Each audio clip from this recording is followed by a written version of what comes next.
Nouvelle semaine, nouvelle actualité, bienvenue dans ce flash d'information. Voici l'actualité de ce jour. Risque d'arrêt de traitement contre les maladies infectieuses, a signalé le comité de coordination nationale lors de la cérémonie de restitution de la mission du Fonds mondial au Congo. Près de 20 000 patients vivant avec le VIH et 4 000 tuberculeux ne bénéficieront pas de produits d'ici 2026. Faisant un tour en RDC où le président Antoine Félix Tshisekedi a effectué hier une visite de travail de quelques heures à Luanda en Angola où il a conféré avec son homologue Joao Lourenço, témoin au nom de l'Union africaine des accords de Washington signés et violés par le Rwanda. Toujours en RDC, signature d'un accord de modernisation et de construction des infrastructures au poste frontalier entre la République démocratique du Congo et la Zambie. Ceci a été présenté par le ministre du Commerce congolais.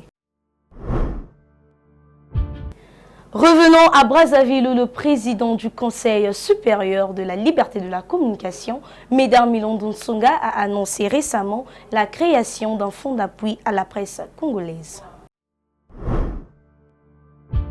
Dans le but de renforcer la résilience du pays face aux catastrophes naturelles et aux chocs climatiques, le gouvernement congolais a reçu du PNUD, Programme des Nations Unies pour le développement, la stratégie de relèvement post-catastrophe 2025-2030. Tolérance zéro face au putsch militaire. Les questions de sécurité de la sous-région ont été au centre de débat au sommet de la CEDEAO qui s'est tenu hier à Abuja au Nigeria.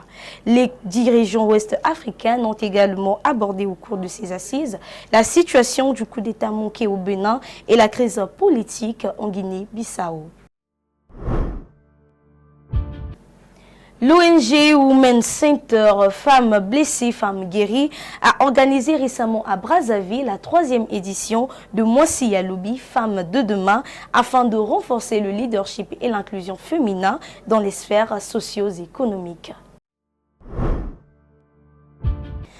Clôturant en sport, victoire de la DGSP face à l'Interclub par un score de 21 à 8 buts en ouverture du tournoi national de cohésion et de la fraternité de handball tenu le 12 décembre dernier au gymnase Michel Dornano.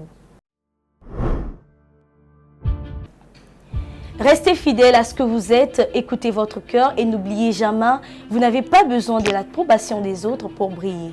C'est ainsi que s'achève notre édition. Nous vous donnons rendez-vous à très bientôt sur Congo Culture.